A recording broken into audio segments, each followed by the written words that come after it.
Inequity and poverty are the root cause of ill health. Access to quality healthcare on an affordable and equitable basis in many parts of the country remains an unfulfilled aspiration.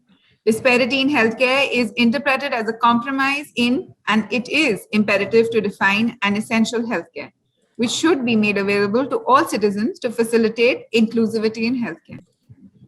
The National Rural Health Mission was launched by the Honorable Prime Minister on 12th April 2005 to provide accessible, affordable, and quality healthcare to the rural population, especially to the vulnerable groups.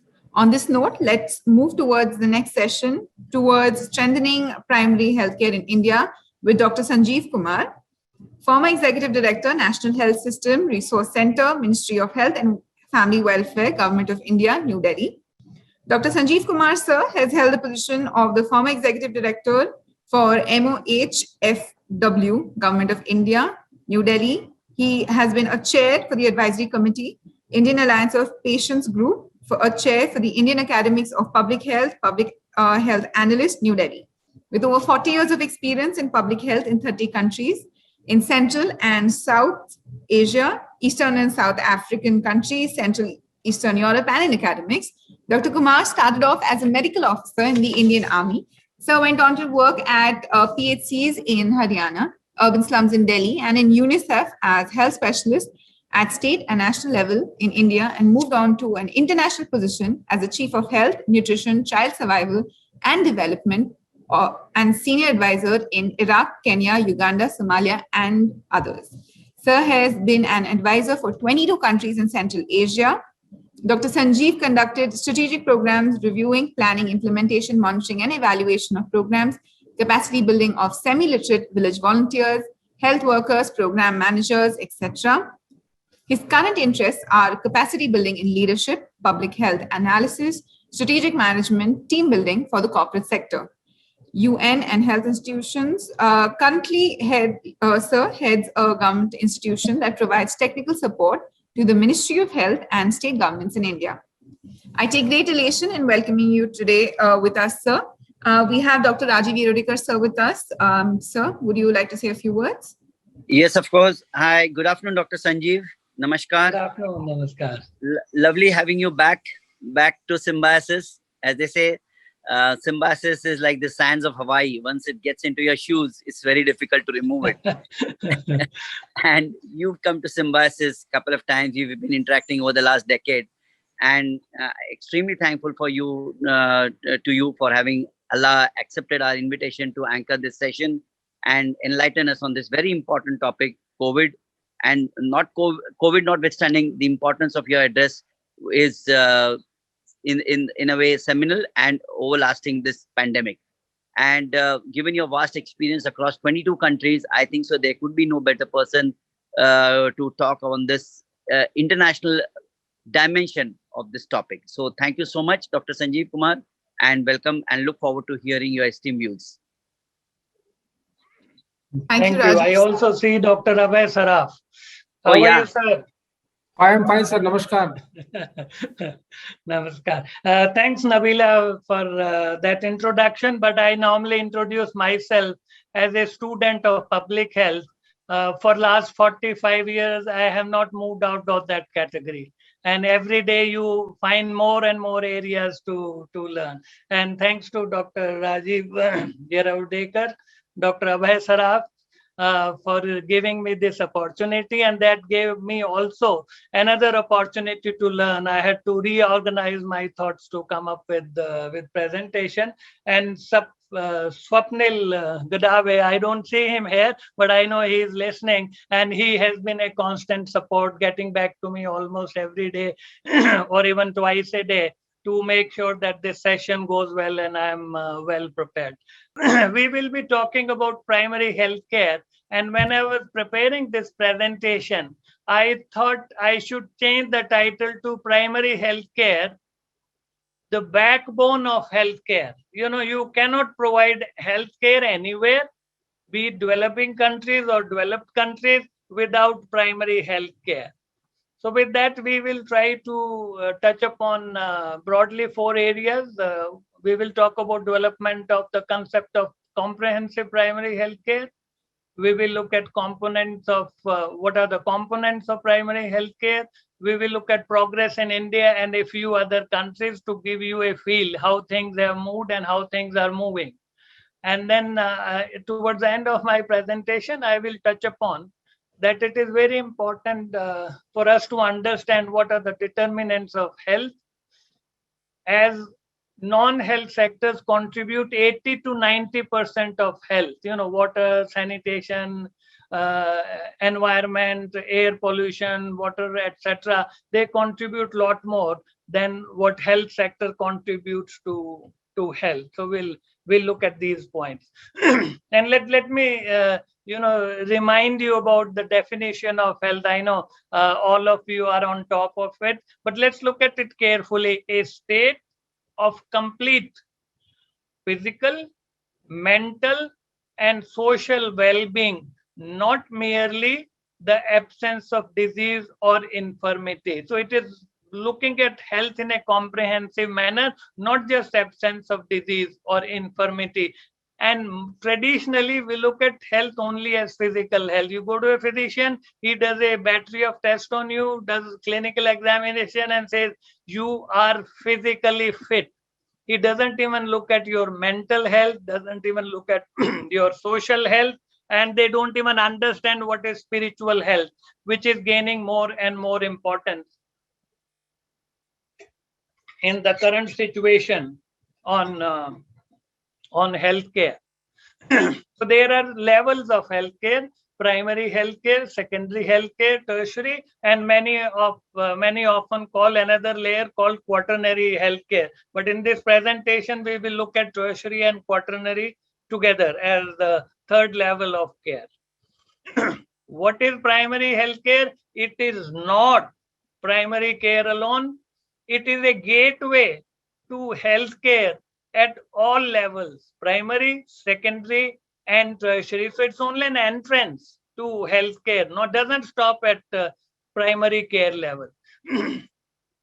So it has essential healthcare, which is to be provided, and it looks at majority of health problems at the community level, which needs to be managed satisfactorily. It has to be provided closest to where people are. And in India, the primary health centers with their sub-centers and now health and wellness centers are at the forefront of providing primary health care. And in the past, we have looked at selective healthcare. We are now looking at comprehensive healthcare. And then we look at what is the medical model of healthcare. Unfortunately, as medical doctors, what we know well is medical model of care. You wait for people to fall sick and then you treat them. But let's look at briefly what are these three topics covering. Comprehensive is positive well-being in line with WHO definition of health. It looks at communities and individuals within the community.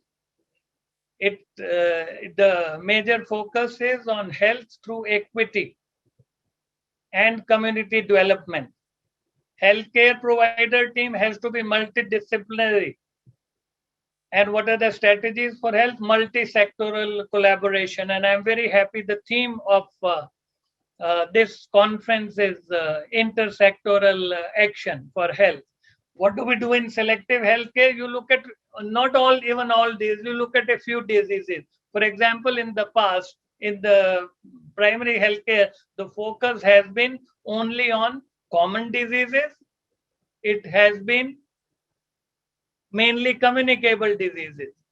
Then it looks at maternal child health and family planning. That is what we were doing, and that is selective primary healthcare. It was not looking at primary healthcare comprehensively, provided by health professionals, and focus is on health through medical interventions. Don't look at behavioral aspects as much as you should be doing for comprehensive primary healthcare. Doctors plus other health professionals are the care providers, and strategies are focused again on medical intervention. What is the medical model of primary healthcare? You look at only absence of disease. Somebody comes with disease, treat them, put him there, and then wait for him to fall sick again, and then you look at that person again. And locus of control of health is on medical practitioners, not even health workers. It is solely on medical practitioners. Our focus is on disease eradication through medical intervention. We have succeeded. For example, smallpox has been eradicated and we have not seen any case of polio for last 10 years. Healthcare providers are doctors, not even other health professionals. And strategies are medical intervention. So it's important for us to understand these three terms, how they are used and what do they mean. Looking at other levels, secondary healthcare can handle health conditions which are more complex. Essentially, looking at curative services, primary healthcare is more prevention and promotion, provided at the first referral level, which is CHCs and district hospitals. Tertiary level care, they provide super specialty care. It is provided normally at regional and central level, mainly through medical colleges and other specialized institutions. And they are also involved in providing training to health professionals, both medical and non-medical. Let's carefully look at the definition, and this definition is not new. This was how it was defined in 1978. Primary healthcare is essential healthcare. Underline the word essential. That is appropriate, not just technically, but also socially appropriate. It is universally accessible. Everybody has access to it. Is scientifically sound. It is not that somebody gets up and then says you consume this or that and then you prevent COVID. No, it has to be scientifically sound. First level of care provided by a suitably trained workforce. The workforce need to be trained and retrained. And I often say, when I did my medical graduation, and in the convocation at All India Institute of Medical Sciences 1977, one of our deans mentioned that in 5 years, what you have learned will become obsolete. The beauty is you don't know which 50% is going to become obsolete. So 50% within 5 years is obsolete. Which 50% you don't even know. And that pace has even hastened. What I am referring to is about 45 years back. So you have to keep learning. Just one training is not enough. Just one degree is not enough. It has to be integrated with the referral system. It doesn't exist in isolation. In isolation, it is primary care. It maximizes community and individual self-reliance and participation and involves collaboration with other sectors. It includes health promotion, prevention of illnesses, care of the sick, advocacy with other sectors to do more for health, and with politicians and bureaucrats to do more for care of the sick and prevention. And it includes community development at the core. So these 5 areas are at the core of primary healthcare. Primary healthcare is an approach that was emphasized in Alma Ata. Many people feel there was no primary healthcare before that. No, there was primary healthcare, but in the Alma Ata declaration in 1978, and I was there in Almaty, that is the name of the town today. Those days it was called Alma Ata at the 25-year celebration of Alma Ata declaration. And it set the goal of achieving health for all by 2000 through primary healthcare. The approach to achieving health for all was primary healthcare. Many countries have integrated primary healthcare into their national healthcare system since then. The first formal national health policy, 1982, included health for all approach for achieving health for all approach for achieving through primary healthcare in the country. But we all know the health for all targets have not been achieved till today. The policy defined very well what proportion, what population will be looked after by sub-center, primary health center, by community health center, subdivisional hospital, and so on. So it was a pioneering work in the health policy, how we are going to achieve health for all. What are the guiding principles? We normally look at 5. Accessibility, we have talked about. Public participation and health promotion, we have talked about. Appropriate use of technology is very important in primary healthcare. Today, when you go and meet an ANM in some of the state, you will find her carrying an iPad. Earlier, she used to take notes in her diary, come back to the sub-center and enter in about 28 registers. Each one of the registers, she'll make an entry depending on what she did in the work, in the field. What they do now is, in the iPad, she makes an entry and her work is reduced. Similarly, vaccination program she does in the field. Every vaccine vial is monitored through EVIN.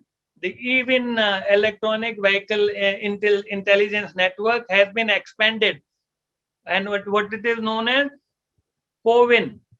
So for COVID, it has been adapted. So all the vaccines which are going for COVID are using that platform which existed earlier for vaccination program. And very important part in primary healthcare is intersectoral collaboration. And we will go into details of that towards the later part of my presentation. Is primary healthcare relevant today? Today you have super specialization. Yes, it is relevant. Even WHO has emphasized it and keeps emphasizing it time and again. Primary healthcare is a platform for strengthening health system. Without primary healthcare, health system does not exist. Very important for us to make sure people have access, not just any care, but quality of health care. And primary healthcare emphasizes that.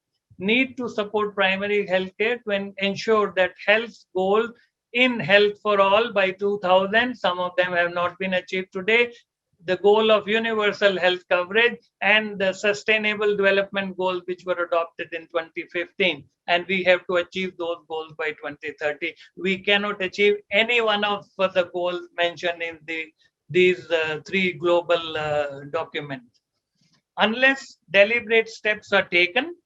Steady advances in the biomedical sciences will continue to benefit only the privileged ones. They will not reach the poor unless you focus on primary health care, which has to be equitable by definition.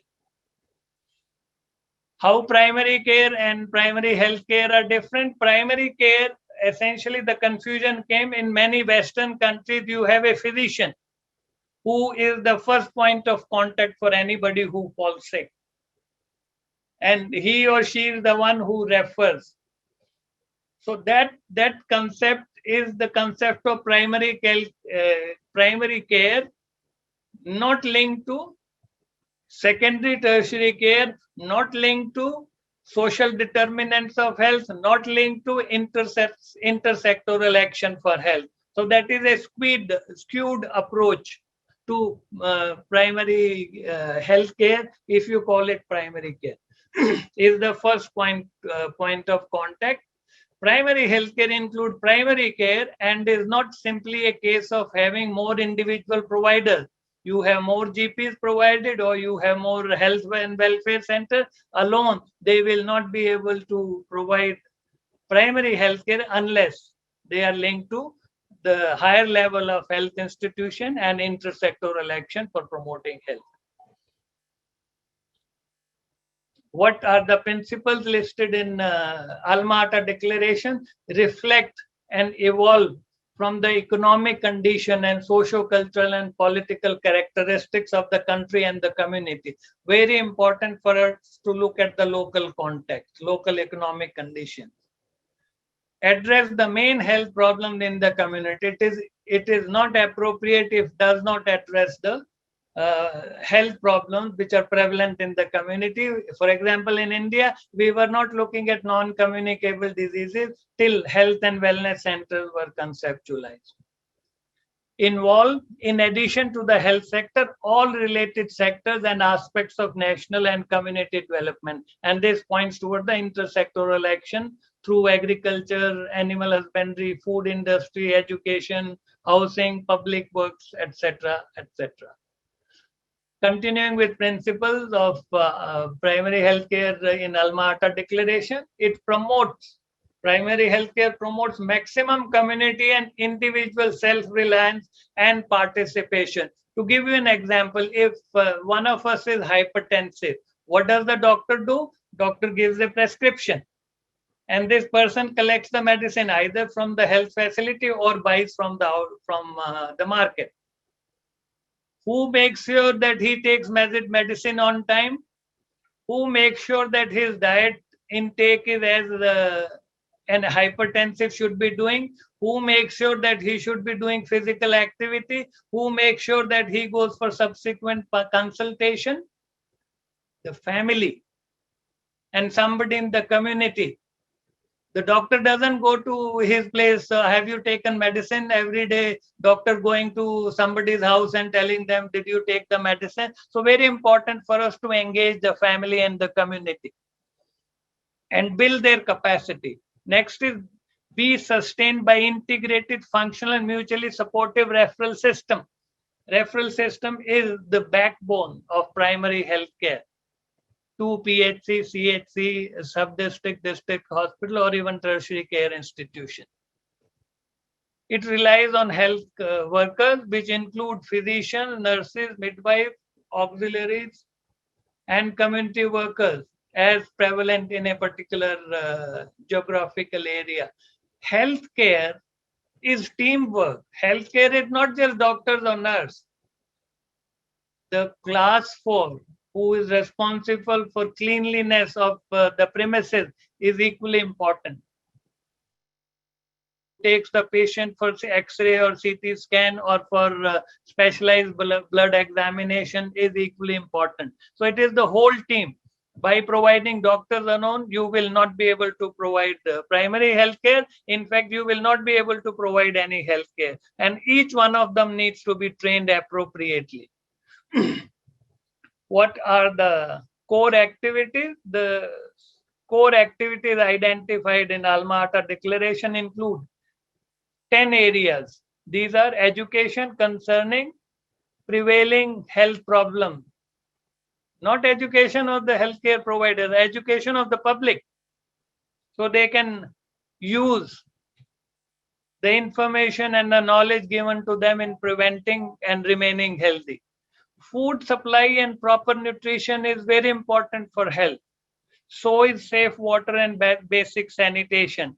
When I started teaching in a medical college, my first topic given was water and sanitation. There are 13 classes. Those of you who are medical graduates or are studying know this.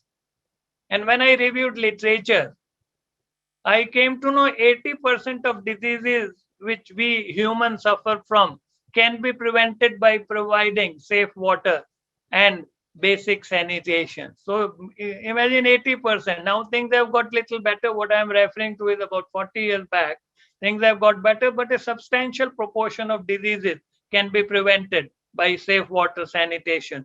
Maternal child health care and family planning. Remember, this was 1978 when these was given top priority. Now you have other conditions like non-communicable diseases, which have been identified as priority condition. Immunization against major infectious diseases, including COVID vaccination, which you have ongoing right now. Locally endemic diseases, under this head, you can include diseases which are specific to a geographical area and emerging diseases like non-communicable diseases.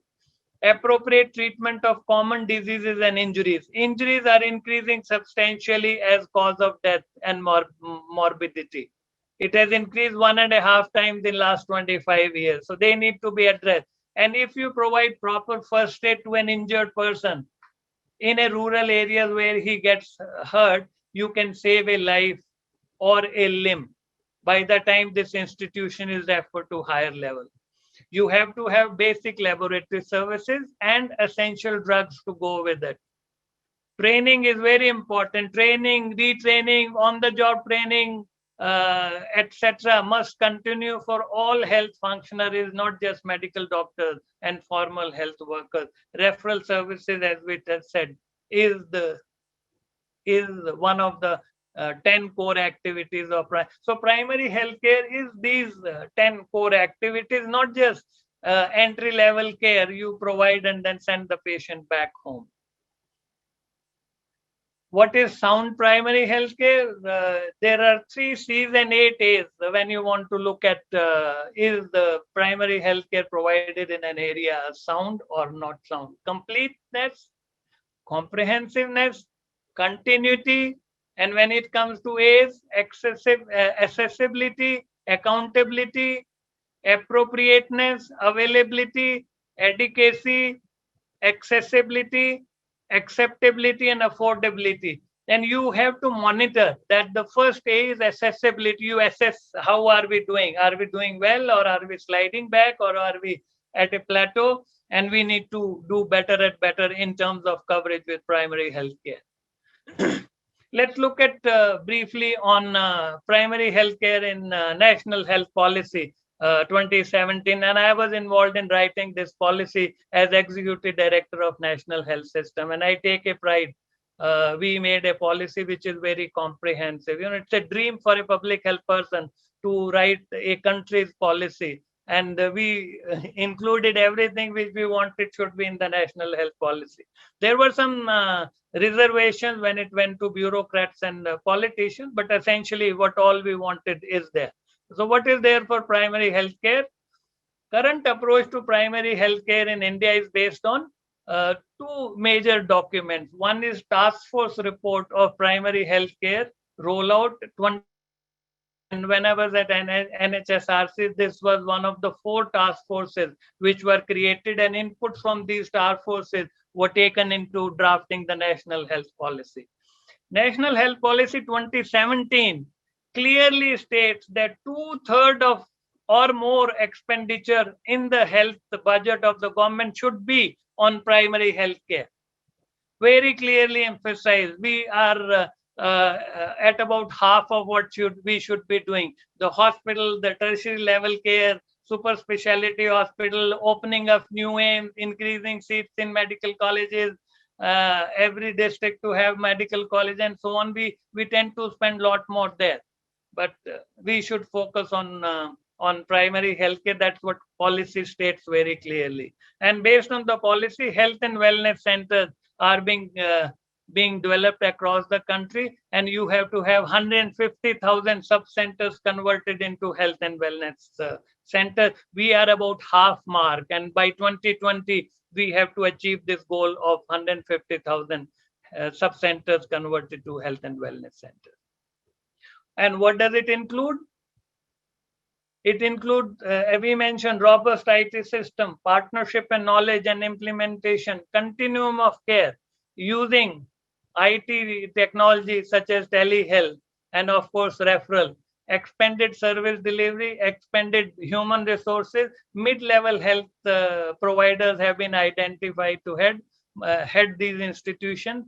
Multi-skilling, medicines and expanding diagnostics, community mobilization, health promotion, strengthening the infrastructure, financing. These are the key elements in comprehensive primary health care, not just for the health and wellness center, but primary health center, CHCs also need to be strengthened so that the services provided by health and wellness center can be supported. What do you have? Strengthen family and household and community level care. It is very important in primary health care.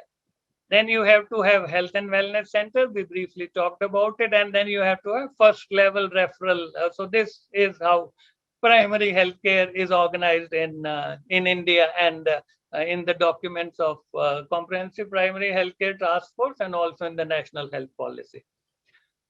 the disease pattern in India has substantially changed. We were looking at MCH, family planning, and major communicable diseases. See, non-communicable diseases have shot up, and you have other conditions which have lessened. Communicable diseases like diarrhea, tuberculosis, iron deficiency, neonatal preterm birth, neonatal encephalopathy, these have declined substantially. So we will not be doing justice to primary healthcare if you do not include non-communicable diseases. So this is the package of services at HealthNet. 6 services were already there. MCH care, neonatal infant care, childhood adolescent health care, contraceptive care, reproductive health care, and management of common communicable disease. What has been added? Screening and management of non-communicable diseases. As we are talking, there is a community level survey to identify people suffering from common cancers, hypertension, and diabetes across the country. It started with 100 districts, expanded to 300 districts, and all the districts will be covered. And that will be repeated so that every health and wellness center knows who are the people suffering from non-communicable disease. Basic eye care, basic ENT care, screening and management of basic mental health ailments, basic dental care, and basic geriatric care. As we are talking, the geriatric population is increasing by the day. You have about 100 million already in the age group of geriatric care. And how it is being existed, look at this pyramid. The existing services, RMNCH plus A, were very small. It has been expanded to include non-communicable diseases at every level. And then for hospital care, curative care, you have Pradhan Mantri Jan Arogya Yojana, which is being rolled out and covering a large proportion of population already. Selective to comprehensive primary. National health policy clearly states that we are moving into comprehensive care by upgrading sub-centers, by integrating Ayush care, and spending more money on primary health care than in the past. And this is how the spectrum looks at. You have community health officers, mid-level healthcare provider who will be heading health and wellness sector. What is the task he will be doing? You have ASHAs, multi-purpose workers supporting them. Then you have linkage at higher level for advanced diagnostic. You can have blood collection at PHC and the samples can be sent to higher level facilities. That is called hub and spoke model of for diagnostic. It is being implemented in the country. Patient-centric, focus on service providers, strengthening program managers. They can look at the program management through dashboards. That is again use of technology. Integration of all IT systems under various programs, reproductive child health portal, you have NICSHA, you have disease surveillance, you have health management information system, and the system you have for Pradhan Mantri Jan Arogya Yojana. That all that needs to be integrated to strengthen primary health care. In the past 30 years, I will give you a glimpse of what has been done. In Australia, you have Aboriginal communities, and Australia was one of the countries that moved towards providing comprehensive primary health care, and they have seen increase in participation, public participation of this population, and consultation. There more and more of them are coming and availing services. In Canada, again, you have Aboriginal community which were sidelined. They have also seen improvement in access to services by them. Thailand is one example in developing countries where primary healthcare approach has been implemented well, and the country is doing very well. And in Canada, there has been an effort to improve basic literacy, health literacy, and reduce disparities. And it become a good example of how intersectoral collaboration, community-based participatory approaches can improve primary healthcare and impact health indicators positively. Now, the last part, we need to look at social determinants of health. We need to have life-enhancing resources such as food supply, housing, economic and social relationship, transportation, education, healthcare, whose distribution across population effectively determines the length of life and also the quality of life. And this is how you can look at the 5 spheres of social determinants of health. In the center, you have age, sex, and hereditary factors. These influence our health. Then you have individual lifestyle factors. Then you have social and community network. And then you have various sectors which have an impact in the 4th sphere. And then in the 5th sphere, you have general socioeconomic, cultural, and environmental conditions. What proportion of health comes from health system? In this pie diagram, only 10%. 90% comes from lifestyle, biology, environment, which are determined by other sectors, and we must focus on that. We have seen a shift in public health approach which is taking place. The traditional approach has been look at the risk behavior. Like COVID, we are blaming everyone. All the people are fool. They are going out, not observing precautions. Victims' behavior we are targeting. Research focuses on disease-oriented lifestyle behavior change. Little attention is given to inequity. And the new paradigm which is emerging, reduce individual risk by addressing social determinants. People are more educated, people have more health literacy, and they behave in a desirable manner rather than a politician coming and announcing something, or a bureaucrat addressing the media and saying do this, and presuming that everybody will do that. People have opportunities to make healthy choices. Health is put on agenda for healthy public policies, not just health policy. Every policy should include health. More attention to address health inequities with focus on economic and social conditions beyond individuals' control. And this is how you have to work with others.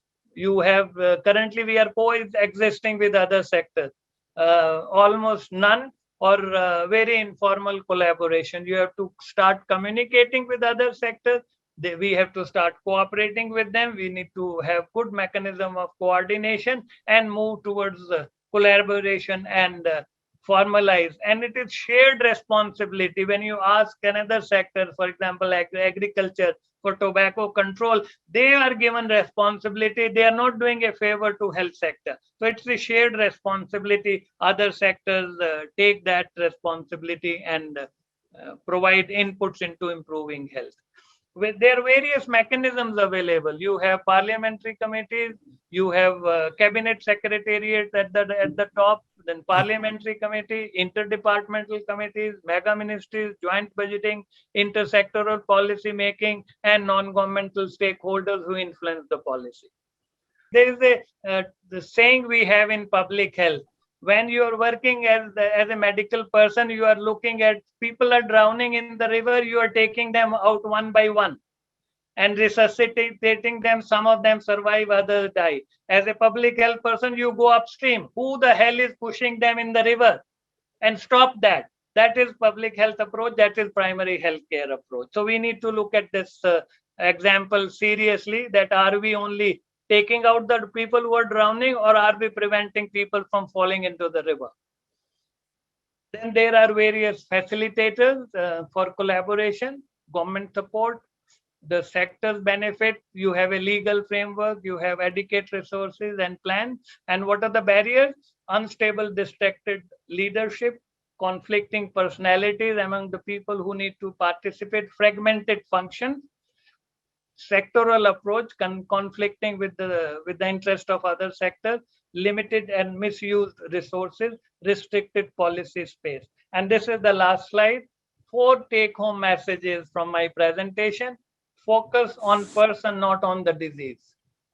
Consider all determinants of health, not just what health sector can do. form the basis of all level of health system. Primary healthcare is the basis of all levels of health system, addresses common problems, preventive, curative, and rehabilitative services. And intersectoral action is vital for primary healthcare. Thank you. Thank you so much, sir, for that rather informative session. We have just one question for you. The National Ambulance Service is a key initiative of NHM. Is there any evidence about the cost efficacy of this model? Cost efficacy of primary healthcare? No, sir, of the National Ambulance Services. National Ambulance Services. We have, when these services were started in the former Andhra Pradesh, that was the pioneer state which was started, and they have done an evaluation by an independent international agency and come up with these ambulance services, how many lives they saved, how much money they saved. So there is a model available. You can look at that, and based on that study, this ambulance service was scaled up in the whole country. Right, sir. Thank you. Thank you so much, sir, for answering that question. The other questions we have, I'll make sure we get them through to you. And hopefully we'll see you sometime very soon in person and have another elaborate session about this. Thank you once again, sir. Thank you, Nabila. And my apologies. Some of the slides carried me on, and maybe I overshot the time, so I couldn't take more questions. Thanks, sir. Thank you Take so care, much. sir. Thank you, sir.